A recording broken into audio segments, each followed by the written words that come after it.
Greetings everyone, welcome back into college algebra. Time to take a little side break and go over all of the skills for the third unit, test 3. What I plan to do here is to work out a previously made test from a previous semester, one of my old tests that I've made and given in an actual class, as you've seen before, and I will stress the same idea as before. This video is not meant as a direct study guide in such that it's the exact same problems. What you should be focusing on is, can you beat me to the punch on each of these problems by knowing the skills, not the individual numbers, because things can get rearranged. Okay? So when you're doing these problems with me, look at the problem, pause me, see if you can get ahead of me and work it out, and then compare the answers. Or if you feel like you're lost on one of these problems, then you definitely know where to go back in my earlier videos and say, hey, now where was that topic again?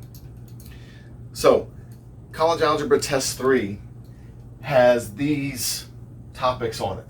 Quadratic functions with parabola graphs, right? We focused on finding all of the important points on a quadratic function, right? The vertex and the axis of symmetry and intercepts and graphing parabolas. Okay, then we moved on to polynomial division, specifically being able to use synthetic division in the direction of factoring and breaking down polynomial functions and equations, which polynomial functions and equations is one of the main skills to be able to either solve the equations or graph the functions that are polynomial in type. Using the rational root theorem to make the synthetic divisions more efficient while graphing and solving polynomial functions is a further skill.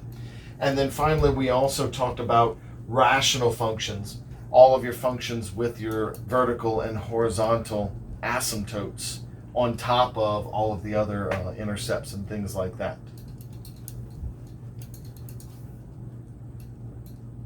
Here's the first problem on the test.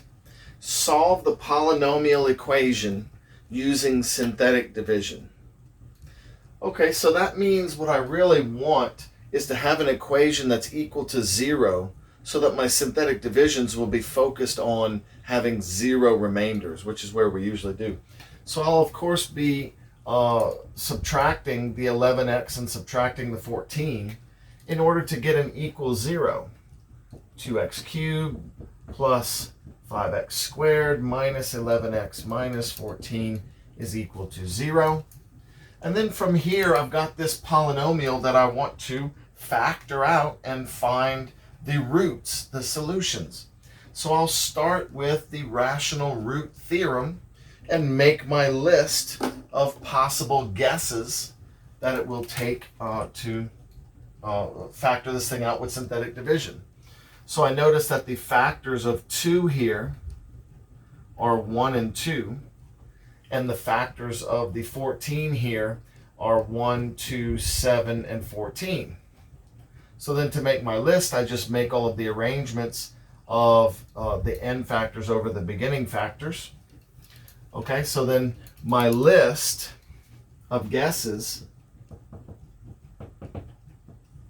is going to be all of these over 1, 1, 2, 7, 14, and then of course the negatives, negative 1, negative 2, negative 7, negative 14, and then all of these over 2, which would give me 1 over 2, negative 1 over 2, 2 over 2 is 1, I've already got that, 14 over 2 is 7, already have that, but 7 over 2 and negative 7 over 2. So here's my list that I can choose from if I wish to find the actual rational roots fast.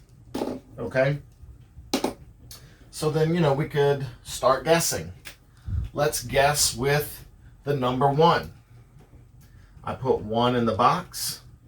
I've got 2, 5, negative 11, negative 14. Got my 0, draw my line.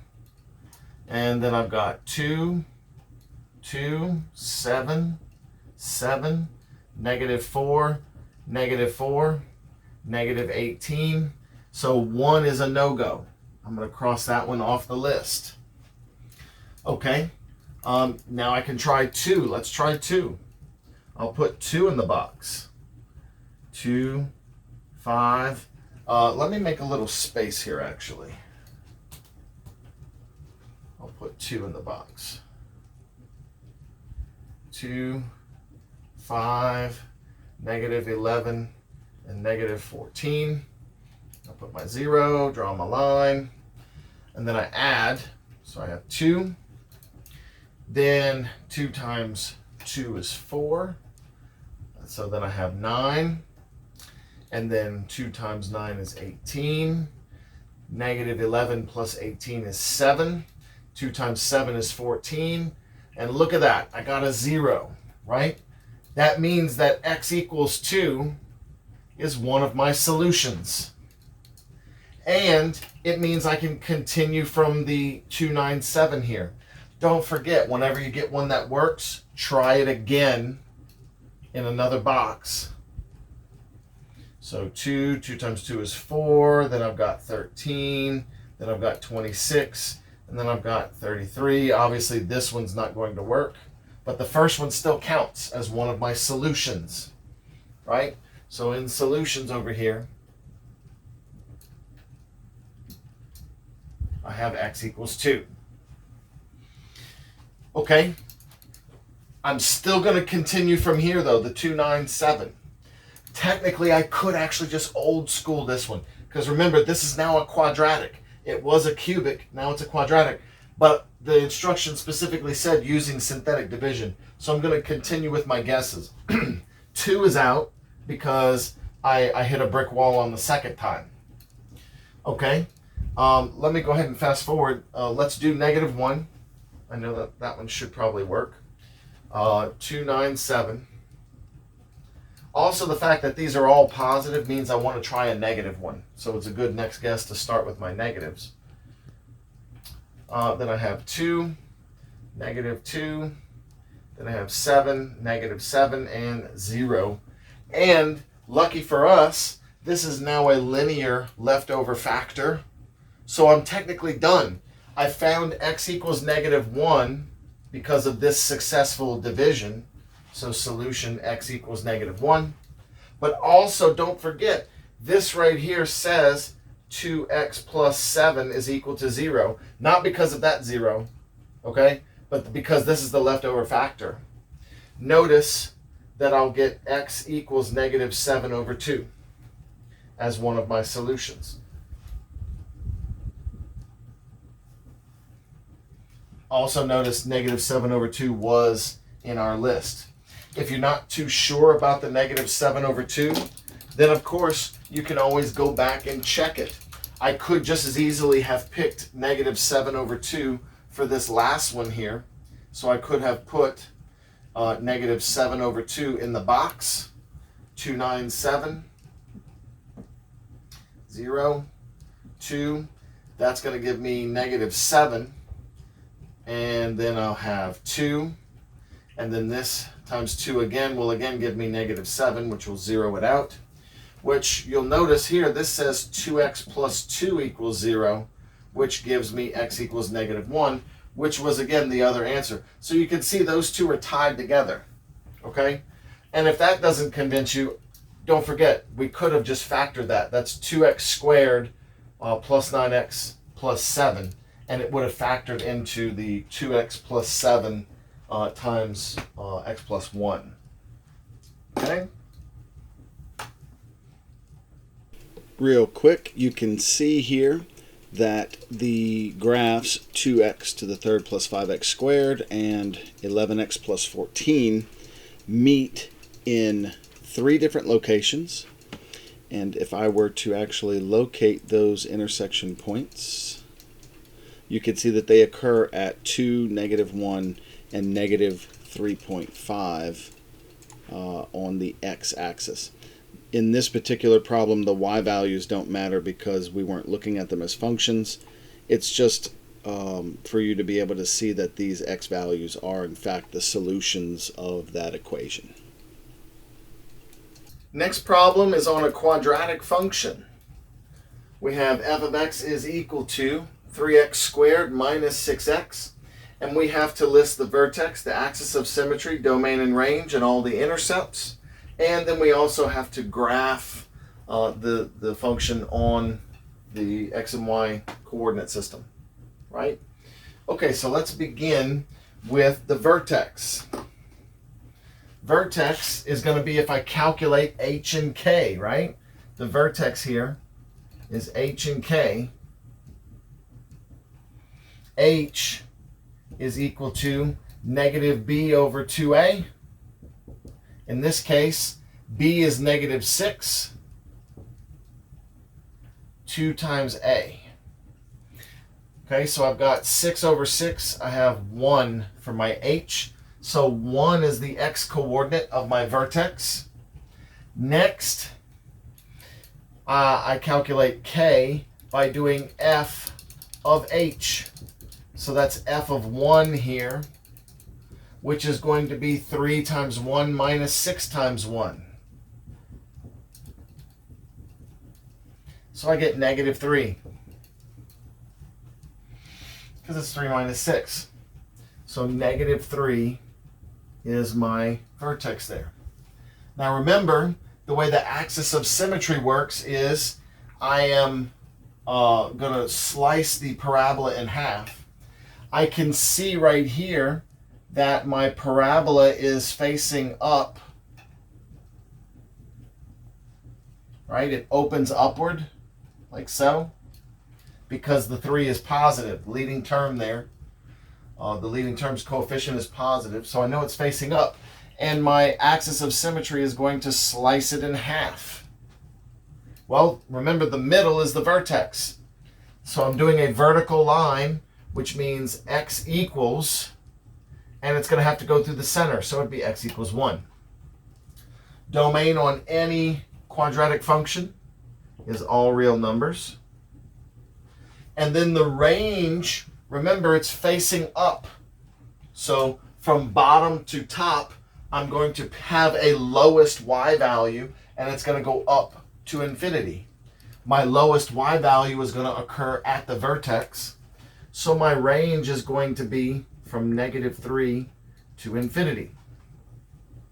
Notice the bracket, right? Because the negative 3 is actually used in that point. Okay, so now we switch gears to the intercepts. The y-intercept is when x is 0. So I'm going to be finding f of 0 here. Okay, so that's 3 times 0 squared minus 6 times 0 is 0. So the y-intercept must be 0, 0. Remember, if I ever have 0, 0, that actually counts as both types of intercepts. But the x-intercept very likely will have one more here because 0, 0 is not the vertex. The only way you have a single x-intercept is if you have the vertex as that x-intercept. And since I've already got one x-intercept, I know I must have another one. So remember, for x-intercepts, I solve where y equals 0. Y equals 0 makes me solve this equation, 0 equals 3x squared minus 6x. I don't even need the quadratic formula for this one. I can factor out a 3x, leaving me with x minus 2. So as I can see, I get x equals 0, which I already have. And this one here tells me x equals 2. So then my other x-intercept is 2, 0. Okay, so then with all of this information, I'm going to go graph the function. Let's see, let me number this. Let's do every other mark. So this will be 1, 2, 3, 4, and 5. Negative 1, negative 2, negative 3, negative 4, negative 5. 1, 2, 3, 4, and 5. Negative 1, negative 2, negative 3, negative 4, negative 5. That'll work. Okay. So then from here, I'm going to start by graphing the important points that I calculated, which, starting with the vertex, is 1, negative 3. So 1, oops, that's where I messed up. I thought I messed up somewhere, and I just totally missed it. Too bad you guys weren't here to catch me on that. I make boo-boos too. All right, so 1, negative 3. Here we go. Right here. Okay. Next, I've got my intercepts. It goes through 0, 0 right here. And what else? It goes through 2, 0 for another x-intercept over here. Well, that seems like it makes sense, right? Like this. If you're not sure about your accuracy, you can always plug in other points. Like plug in what is f of negative 1 and get something up here. What is f of 3 and get something over here. So on and so on. But really and truly what you're going to notice is that your parabola is going to be pretty much like this.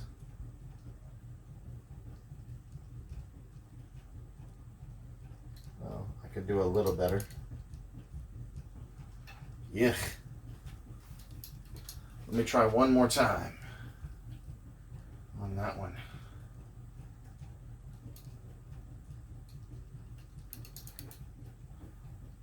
All right. That's pretty good for by hand. As you can see, this is the parabola that we were just graphing. It has the x-intercepts at 0 and 2. The vertex is at the point 1, negative 3. It is opening upwards as we did graph. Now let's move back into the polynomial function world. And this time we are given the graph, and the problem wants us to create a function for this graph.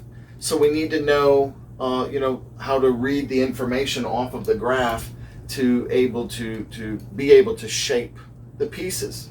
Well, if it's going to be in factored form, then that's pretty easy. There's not going to be a lot of work, relatively speaking anyway, relatively easy, because I just need to read the information and I'm not going to have to do a lot of the multiplying. So then I know that my function is going to have 3 pieces to it here. I can see that it goes through the negative 3. I can see that it bounces and hits the negative 1 here. And I can see that it goes through the positive 2 here. Okay, so I've got these 3 factors and I'm going to write them out in that order. I know that I have x plus 3, because that will give me x equals negative 3 as a 0. I know that I've got x plus 1. And I know that I have x minus 2. Because those are the 3 zeros that are listed. Okay? Next, I need to notice that this polynomial should be degree 4. There's a couple of things pointing to that. This should be degree 4. First of all, I can see 3 terms. 1, 2, 3. And the ends are matching in direction. So it needs to be an even degree. Okay? 3 terms means it has to be at least degree 4. And right now I've only got 3 terms. So right now I'm listing a 3rd degree polynomial. Okay, so I go back and I check. Hey, wait a minute. It's bouncing on this one right here, right? There's a parabola tiny puzzle piece shape right there. So that means on the x plus 1, it should be quadratic in nature. It should be squared for that term. Okay, well, I'm almost done. I also need to accommodate the fact that this thing is facing down, and I can see that there's a y-intercept of 2. Okay, so here's what I'm going to do. I'm going to put an a right here. There's going to be some number multiplied there right now. And I'm going to take into account that f of 0 equals 2. That's a fact. It comes from right here. When x is 0, y is 2. So that means if I put 2 in here, I should have 0 for all of these.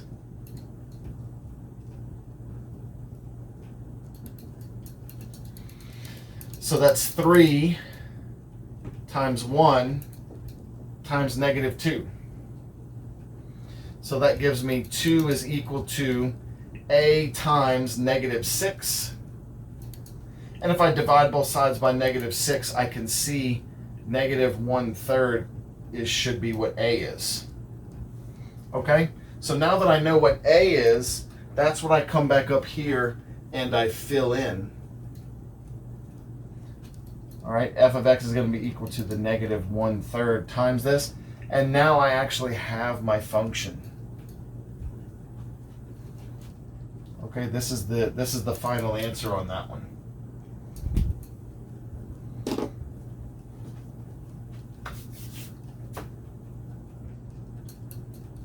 Okay, so to check this one, I'm just going to type it in, what we calculated.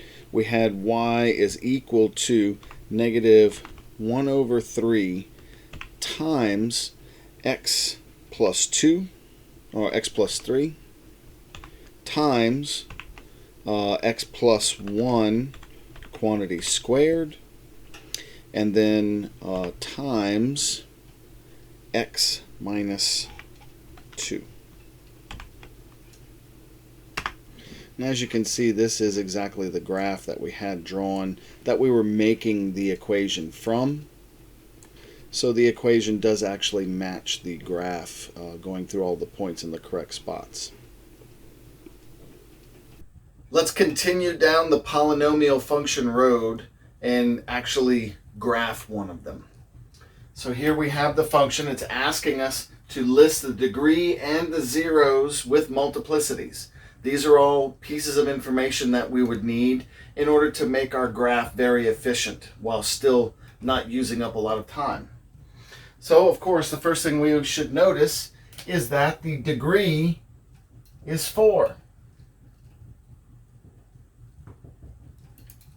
That's the highest power on the original multiplied out function, the non-factored form of the function. Okay, now, the first thing that I notice is that I don't need to synthetic factor yet. Everything has an x. I can GCF an x out. So I have 2x cubed plus 5x squared minus 4x minus 12, like so. Okay, then I only need to work the synthetic division on this long enough until I'm familiar with what's left over, or I can continue going, whichever way makes me more comfortable. Okay, so I'm going to work on this guy the way that we did on the first problem. I'm going to make my list of terms, and then we're going to take some guesses. So the 2 right here, of course, the factors on that are 1 and 2. And on 12, I have quite a few factors, right? I've got 1, 2, 3, 4, 6, and 12 are the factors of 12 there. So then my list of guesses is going to be all of those numbers over 1 and all of those numbers divided by 2. So of course that's going to give me 1, 2, 3, 4, 6, 12. And then all of the negatives, negative 1, negative 2, negative 3, negative 4, negative 6, and negative 12. And then all of them divided by 2. So notice the even numbers aren't going to repeat, right? 2 over 2 is 1, 4 over 2 is 2, 6 over 2, and 12 over 2. All of those are not going to need to repeat the factor that they've already given. So 1 over 2 is there, and negative 1 over 2, and then 3 over 2 is there, and his negative also are there. So that's the list of guesses that we can use for the cubic for the rest of the way on down. let's go ahead and try to get one right out the door here. Let's try -2.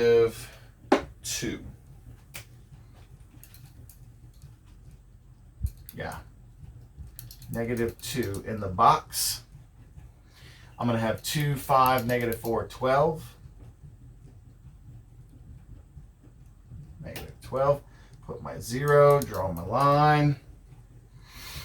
Okay, so I have 2, -4, 1, -2, -6, 12. That one worked right away. Remember, when one of them works, always check it again. So I'll put -2 in the box again. Put my 0, draw my line.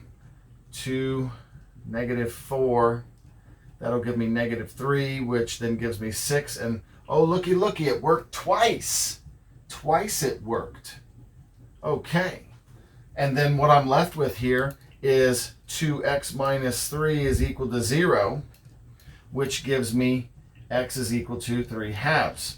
Now don't forget here, this is giving me x equals -2 is a 0, and x equals 3/2 is a 0, right? From both spots, this one gets. Okay, and then lastly, don't forget I factored out this x here. So this gives me x equals 0. I now have 3 roots, 3 zeros that occurred. So now let's list them out. Okay, so I've got the x-intercepts, the zeros, right? Also known as x-intercepts. And then their multiplicity to go along with them. Okay, so let's list those out. I have x equals 0, but x equals 0 is to the 1 power here. So multiplicity 1. I've got x equals -2,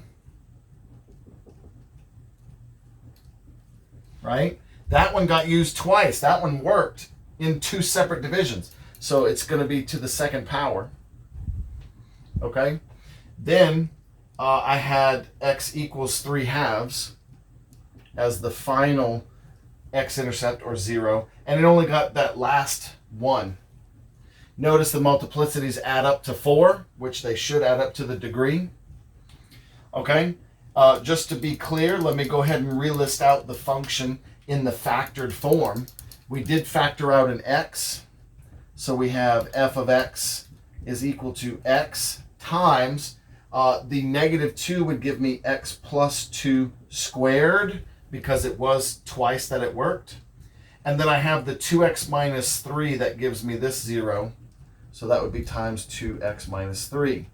So this would be the factored form of the function there, in case you had to list that too. Okay, so now I'm going to keep in mind that it's a 4th degree function, which means I should expect 3 turns. And since it's an even degree, the ends should match each other. So I either have up, up, or down, down. Since I have a positive leading coefficient here, and mixed together with the 4th degree, it tells me that my endpoints are going to be up and up.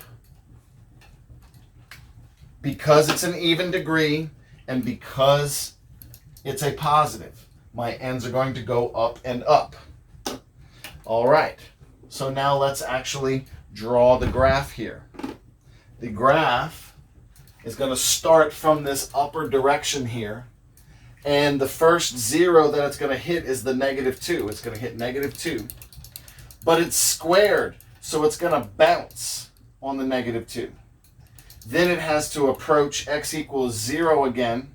So it's going to go through, because it's to the 1 power, so it's going to go through 0. And then it's going to turn to come back to x equals 3/2, which is right here in between 1 and 2.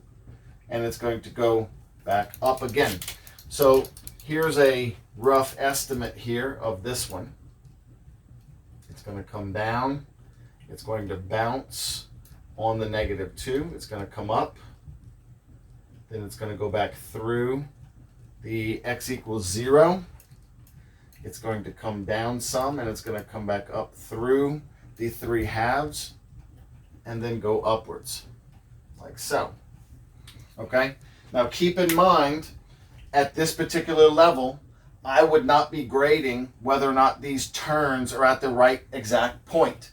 The only way at this point, pun intended, the only at this time that you'd be able to figure out where these points are is by guessing, by plugging in a lot of these points and actually plotting more points. And that's what we're trying to avoid here. We're trying to get a good generic understanding of the shape with minimal amount of work, but x-intercepts being the most important part.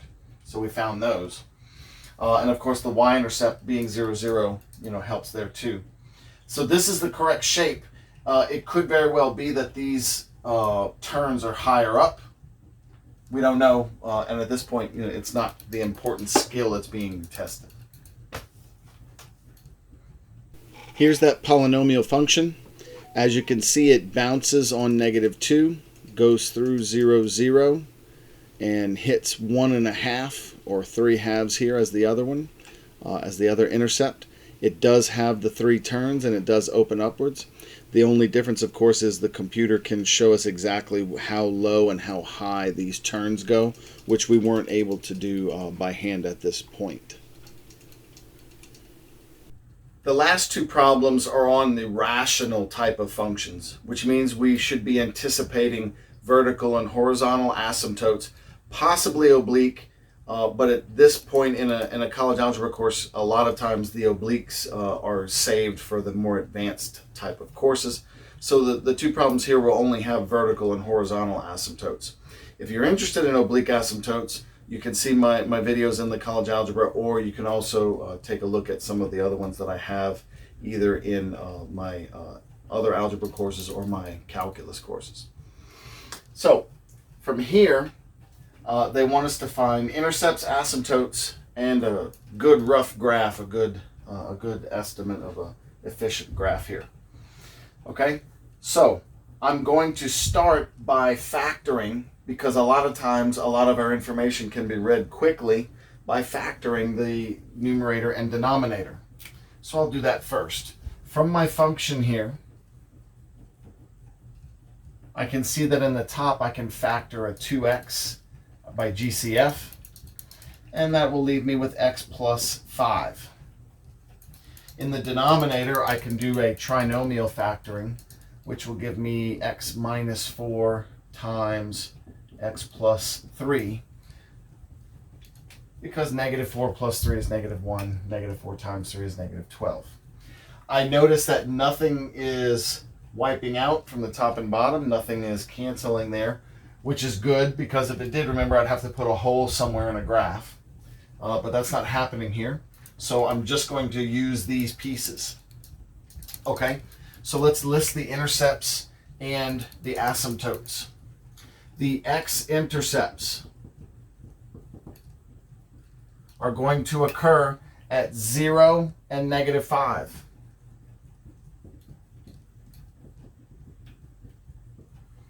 Remember, you can use the numerator to find x-intercepts.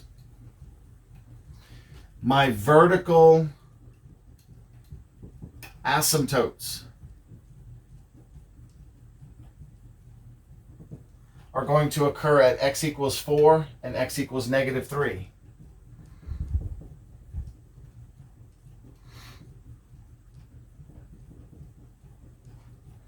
Okay, those are the equations of the vertical line, the vertical asymptotes.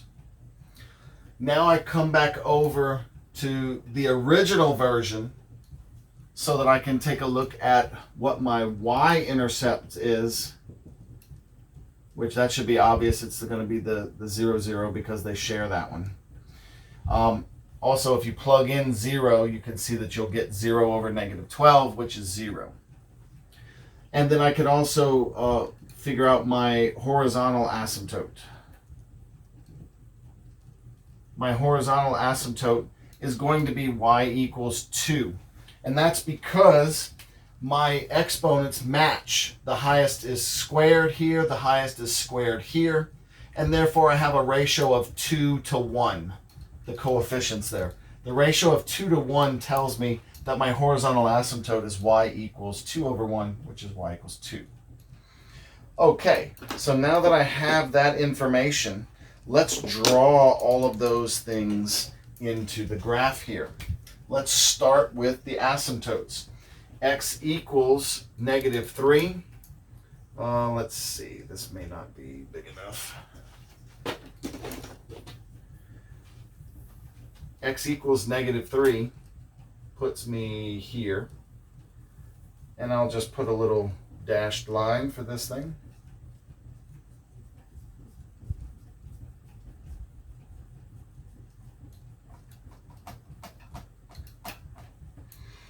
That'll do. I also have x equals 4 as a vertical asymptote.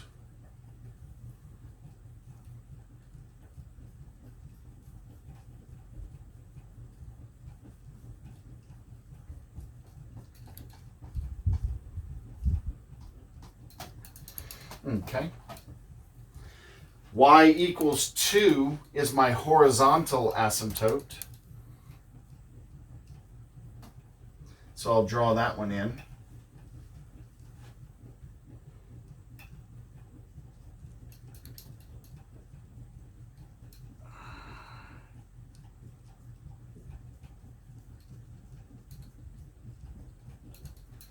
Alrighty. And now my asymptotes are drawn. Now I will do the intercepts here, right? I need intercepts at 0, 0, and -5, 0. Okay, so -5, 0 is here. And 0, 0, of course, is the origin. That's here. Those are the guaranteed points that this has to go through. Okay? Now, also, don't forget that we must compute if this function violates the horizontal asymptote somewhere in the middle. And to do that, remember we check our horizontal. Check horizontal asymptote. We do that by actually saying, hey, where does y equal 2? Well, y equals 2 is supposed to be a no-no, but it may happen somewhere in the middle, so let's figure that out. I'll just let y equal to 2, and I have my function here, 2x squared plus 10x over x squared minus x minus 12. I'm going to multiply this to both sides. So I'll take this x squared minus x minus 12, and I'm going to multiply it to both sides. Of course, it will wipe out on this side. So this times 2 gives me 2x squared minus 2x minus 24. And it's going to be equal to 2x squared plus 10x. I can subtract 2x squared from both sides. Those are now gone. And I'm noticing that I have some x's left over. So I'm going to add the 2x to both sides. I'll have negative 24 is equal to 12x. When I divide by 12, I'll get negative 2 is equal to x. So in other words, when x is negative 2, y is equal to 2. Okay? That's what this is telling me. When y equals 2, x is negative 2 on this graph. So that's right here, negative 2, 2. My graph must go through that point.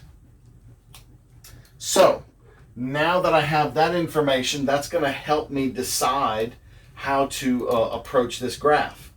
Okay, I see that I've got an x-intercept here, and I know that it will not violate the horizontal asymptote over here because I already figured out it does over here. What that tells me is that it's going to hug this asymptote and go through this point and then hug this asymptote. So it's going to do this. It's going to hug, it's going to go through this point, and then it's going to keep hugging there. Also, don't forget that this particular x-intercept was the x plus 5, and it has a multiplicity of 1, which is why it goes through that point. Okay, next. My next piece is going to be through the middle here. And I know that it has to go through both this point and this point. The x-intercept has a multiplicity of 1, which means it has to go through. It has to be on both sides here, and it has to go through this point, and you have to try and hug the two asymptotes on either side. So there's really only one shape that can fit. It's going to have to hug up here. It's going to have to go through these 2 points, and then it's going to have to hug down here, like that. Also, another thing to note is the -3 came from the x plus 3 term, which is also to the 1 power, which is why it's alternating. One goes down, one goes up, you see? So as you can guess, the x minus 4 being to the 1 power should also alternate, right? Since this one is down, you can guess the next one would be up. But there's also another piece of information that solidifies that. There are no intercepts over here. It cannot go through the x-axis in this section. So that means I won't be able to do something underneath here. It has to approach this asymptote. So therefore, the only logical choice would be to do the, what I call the standard double hug there, right? It hits both of the asymptotes and just keeps going.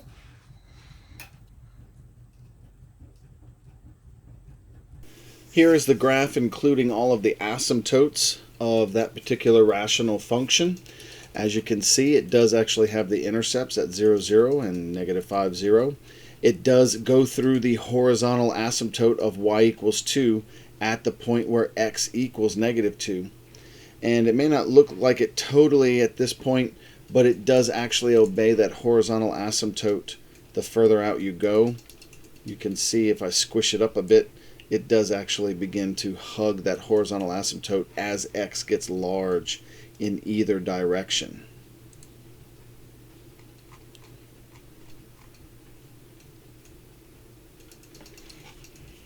Here's one more rational problem to finish up the test. It's the same idea as before. I want to find the intercepts and the asymptotes and then graph the function. Okay? As you can see in this one, neither one of the pieces are factorable, so I'm just going to start reading off the information as I can. Okay? So from the numerator, I can tell if I plug in 1, 1 minus 1 is 0. So my x-intercept would have to be 1, 0. X equals 1. The y-intercept is going to happen if I actually let x be 0, right? So in other words, if I do h of 0, that's going to be my y-intercept. 1 minus 0 over 0 squared plus 1 is going to give me 1 over 1, which is 1. So I have the point 0, 1. Next, vertical asymptote is anywhere the denominator is equal to 0. So for that one, I would solve this equation. X squared plus 1 equals 0. But hopefully you'll see this right away. If you try to do that, I'm going to subtract the 1 and I'm going to square root. I'll get that x is equal to plus and minus square root of -1, which is plus and minus I, imaginary. Therefore, vertical asymptotes, none. There are no real values for x that will cause that denominator to be 0. And lastly, the horizontal asymptote. That one comes up automatically. You can see this is x to the 1 on the top and x to the 2 on the bottom. Since the bottom is more powerful than the top, it's automatically y equals 0, or in other words, the x-axis will be my horizontal asymptote. Okay? So the horizontal asymptote is the actual x-axis here. I don't need to draw that one in. There are no vertical asymptotes, so I won't be drawing those in either. Okay, so then let's draw in the 2 points that I've got, 1, 0 and 0, 1. That's right here and right here. Okay.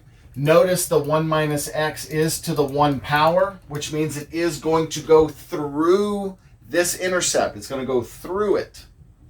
Okay? And, again, don't forget that the x-axis here is my horizontal asymptote. So I'm going to draw this out a little bit here for just for the sake of my shape here. Okay? I've got to go through these 2 points, and whenever I hit the outer edges, I have to hug the x-axis. That's because the x-axis is my horizontal asymptote. Okay? Now, it may not seem like it, but I actually have enough information here to draw this graph. Don't forget, it's also about what you don't see. I don't see intercepts anywhere over here or anywhere over here, so it's not going to go through anywhere else. I don't need to check my horizontal asymptote in this one because we already did. I already checked the x-axis. That's x-intercepts are, right? That's what they are. I have to go through these 2 points, and then at the edges, okay, at the edges I have to hug this x-axis. And there are no vertical asymptotes, so it's not broken anywhere. So here's the shape. The shape is going to do something like this.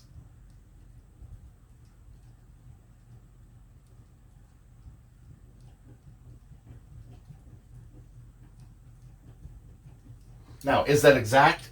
No. We didn't figure out how high this hump is, how low this hump is, but I do know that it has to hug here and here. I know that it has to go through these 2 points, so that means it has to come up and go through the 2 points, and then it has to turn again in order to hug underneath, and it can't cross anywhere else, or else we would have found those intercepts. Okay? All right, so I hope that this helps you in your endeavors to study this particular unit of college algebra and practice for your own test. Here's the graph of the last rational function there, 1 minus x over x squared plus 1. You notice it does have the 2 intercepts at 1, 0 and 0, 1 right here, those 2 points. And it does actually hug the x-axis on both ends the way we predicted.